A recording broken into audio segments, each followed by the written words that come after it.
banyak dengan membaca firman Tuhan, jadi kita lebih mengerti.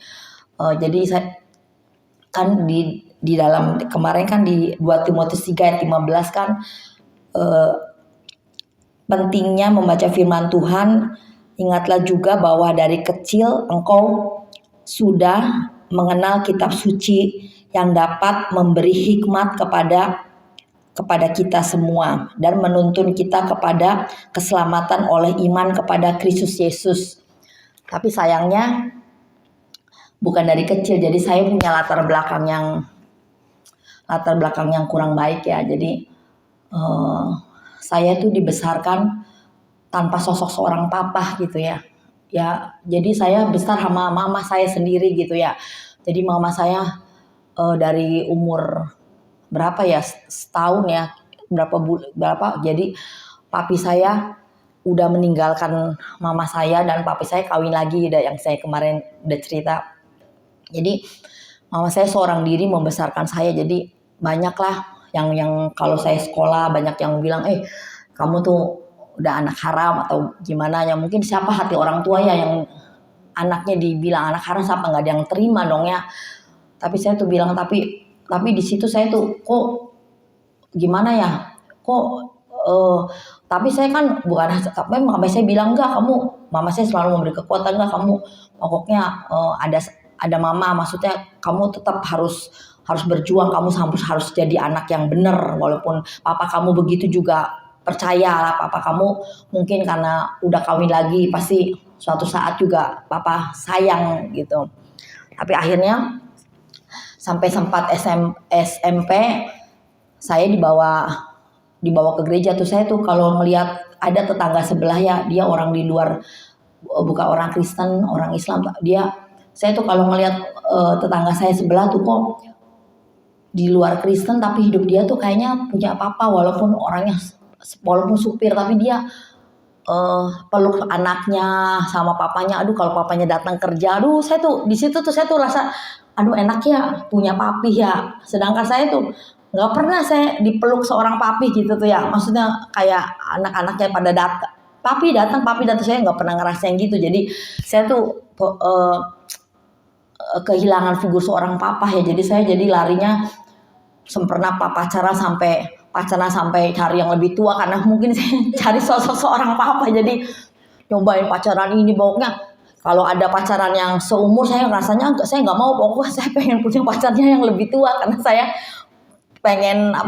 pengen itu punya sosok seorang papa. Akhirnya suatu saat SMA ya, masuk SMA, saya diajak ke gereja. Itu saya bilang, terus kata teman saya, ayo kamu coba saya kan tadinya pernah Katolik, tapi selama-lama kan kita banyak teman, akhirnya dibawa ke gereja karismatik. Di situ di gereja GBI itu diajak sama teman, pendetanya itu bilang, Bapak tuh mengasihi kamu, Bapak di surga mengasihi kamu. Pokoknya dia buat tentang papa tuh sayang sama anak-anaknya, papa itu sayang. Pokoknya tentang papa. Saya pikir gini, papa saya sih nggak punya papa. Kamu harus bilang, Bapak, aku mengasihimu. Tapi saya tuh kenapa di situ saya nggak bisa nyebut nama Bapak. Pikir saya tuh gini, Bapak, gua punya Bapak, nggak begitu ya, nggak mengasihi gitu. Saya pikir. Tapi pendeta itu ngomong, kamu harus bilang, Bapak, aku mengasihi. Saya tuh nggak bisa menyebut nama Papa, Bapak. Kalau Tuhan saya bisa, Bapak, aku mengasihi, nggak bisa. Saya sampai nggak bisa. Terus akhirnya pendeta itu ngedeketin saya. Saya ngerasa di situ kayak, aduh Tuhan, saya dipeluk pendeta itu, saya ngerasa kayak, aduh, kayak saya tuh meluk tuh kayak Bapak sendiri gitu, kayak Tuhan meluk saya tuh sampai di situ saya tuh kayak diurapi, saya di situ nangis itu ya. Mungkin itu pencurahan Roh Kudus. Tahu gimana saya tuh nggak tahu, saya bahasa roh atau gimana, pendeta itu ngomong, kamu harus mengasihi, kamu terus ditanyain, kamu mungkin kepahitan sama papa kamu atau gimana ya. Tapi saya tuh tapi di situ saya ngerasa plong, udah didoain gitu. Nah, saya keluar dari gereja di lift itu,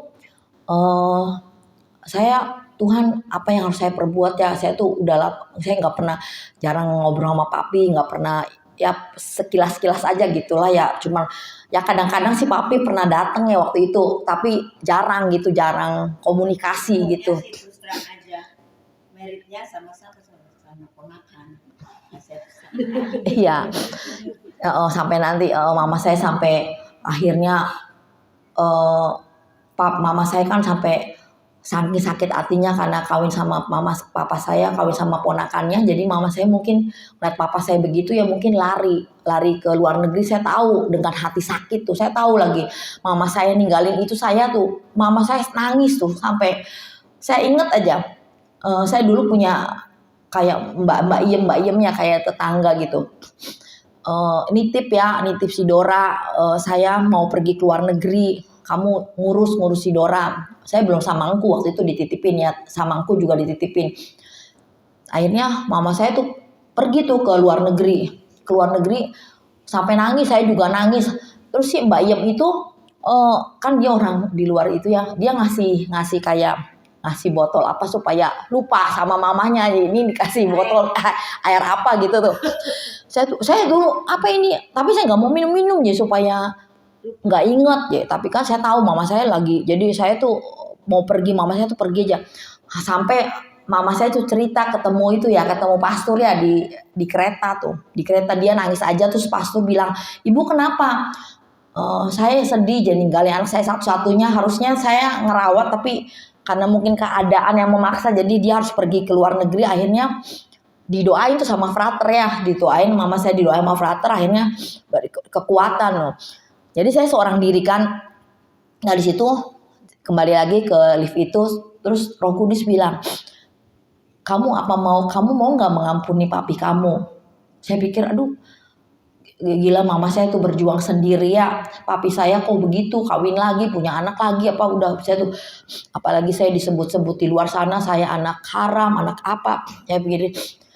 Saya pikir ya udahlah, terus kamu harus mengampuni. Terus dari situ tuh saya langsung naik angkot, saya datang di situ, saya ke rumahnya, ada maminya juga, suami itu ada situnya. Saya langsung di situ, saya tuh mungkin papi saya kaget tuh, kok ini mau apa ya. Saya langsung peluk papi saya tuh, papi maafin Dora, mungkin Dora selama ini salah. Sebenarnya kalau secara manusia kan kata teman-teman saya tuh, kamu tuh kok mau ngampuni, harusnya papi kamu yang nyari kamu ngampunin. Tapi dari situ saya tersungkur di kakinya, Pi maafin Dora ya Pi, saya salah tuh. Saya juga peluk istrinya, maafin saya, barangkali saya salah. Terus itu papi itu dari situ nangis, dia iya aja, saya juga minta maaf papi juga. Saya udah gitu, saya pulang itu saya kayak dicopot gitu ya, kayak beban saya kayak aduh, kayak hati tuh kayak sukacita sekali. Saya tuh ngerasa Tuhan, aduh ini ya bener ya, saya tuh melakukan itu kan sebagian pelaku firman kan, nurut kan ya, melakukan segitu aja saya kayak aduh, beban saya kayak ngerasa plong banget. Saya bersyukur sekali, aduh bener ya ikut Tuhan tuh luar biasa dari situ. Tapi kan nggak sampai di situ diproses. Akhirnya saya ketemu suami saya yang sekarang jadi suami saya ya, Pak Yabes. Saya kawin, terus saya punya anak 3, terus saya juga diproses sama usaha saya sampai jatuh, punya toko mebel gitu ya dulu, sampai ambruk, sampai dikasuskan suami saya sama orang Medan itu. Jadi kasusnya itu kasus perdata, tapi dikasuskan jadi pidana karena dia nggak tahu nyogok apa sama pengacara sama jaksanya. Akhirnya suami saya dimasukin tuh ke kepolisian, dipenjara dari polisi. Nah dari situ saya udah saya nggak ada papi, mama saya, walaupun mama saya ngasih bantuan apa dengan doa, dengan apa ya berjuang, tapi kan saya hidup seorang sendiri. Sampai saya pernah saking stresnya saya naik motor itu, saya bawa Lora. Saya kan setiap hari, jadi selama suami saya masih di penjara, saya naik motor tuh anak-anak sekolah. Anak saya 3, Lora di depan, si Jason, si itu semua di belakang, saya naik motor.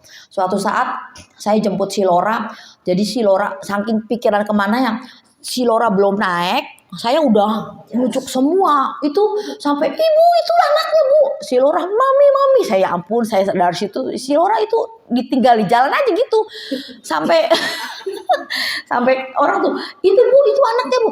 Ya ampun, kata saya tuh ya, saya ngerasanya udah Lora udah nyantol aja, ya tuh sih. Mungkin pikiran saya nggak karuan karena suami saya masuk, tapi suatu saat Tuhan bilang, saya dengar, Dora, masalah kamu mau cepet selesai atau gimana? Kamu coba puasa Esther katanya. Saya waktu itu kan baru juga udah kenal Tuhan, udah dibaptis, tapi kan masih kekristennya masih gimana belum. Coba iya, masih bayi rohani ya. Coba kamu puasa Esther. Saya Tuhan, saya mau belajar puasa Esther. Padahal saya tuh nggak ngerti lah gitu. Katanya 3 hari nggak makan, nggak minum. Saya coba puasa Esther. Saya tuh pokoknya saya di kamar saya bilang ke anak-anak, jangan ganggu mami ya. Mami mau puasa. Mami kenapa sih mami di kamar aja? Paling keluar saya cuma nyiapin makanan apa, saya masuk lagi ke kamar. Sehari saya enak sekali nyembah apa ya. Kedua kali saya baca firman. Itu saya ingat itu rekor. Saya belum pernah. Saya 1 hari 40 pasal. Itu baca firman Tuhan 40 pasal. Boro-boro sekarang udah mulai 3, 2 enggak. Saya tuh, aduh rekor, kata Roh Kudus bilang, tuh liatin, kamu 40 pasal bisa dibabat semua. Saya nggak ngerti, pokoknya saya baca, tapi saya tuh kayak banyak rema di situ. Tuhan akan menolong kamu jangan bimbang, kamu itu, saya merasa iya bener ya, firman itu kekuatan. Makananku bukan jasmani, tapi makananku adalah firman Tuhan tuh bener-bener. Saya ngerasa kuat di situ. Saya ngerasa 40 pasal, aduh, sehari 2 hari. Pas udah besoknya saya udah nggak kuat tuh, saya udah kayak rasa gimana. Tapi waktu saya malam besoknya mau ke 3 hari ya itu, Tuhan saya tuh udah nggak kuat, Tuhan saya nggak kuat. Ya itu, saya di situ ngerasa ada dupa yang harum. Itu, dupa itu saya nggak pernah. Saya kayaknya, Tuhan pengen itu dupa harum kayak semerbak itu, kayak apa ya? Narwasuk apa ya, kata saya juga nggak tahu loh.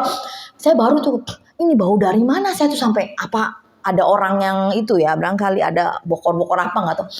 Saya Tuhan, tapi itu kayak, nah coba kamu, saya tuh kayak, saya nyembah gitu, Tuhan saya nggak kuat, tapi Tuhan tuh kayak memeluk saya, nah pasti kamu kuat, nah kamu pasti percaya, kamu bisa menjadi pemenang. Maksudnya percaya, urusan suamimu, urusan masalah apapun juga, kau lebih daripada pemenang. Nah akhirnya saya di situ benar-benar saya ngerasa, iya Tuhan benar, kayak ya itu dupa itu, saya percaya itu dupa dari surga. Terus saya bilang, waktu saya, Tuhan saya nggak kuat. Nah itu ada suara, saya belum pernah dengar tuh lagu yang itu tuh, ternyata lagu itu sekarang udah dinyanyiin ya, yang biarlah rohmu menyala-nyala. Itu saya pertama baru tahun berapa tuh, berarti 2006, 2004, 2000 sekitar segitu.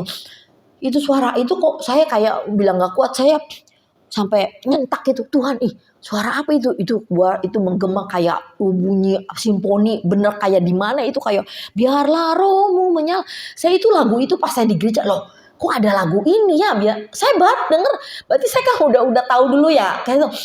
Tuhan, saya bersyukur pisan dari situ. Saya ngerasa bau dupa yang harum, dan Tuhan tuh kayak memeluk saya, nak kamu bisa menang nak. Dari situ berapa minggu kemudian saya didatengin orang yang gak saya kenal.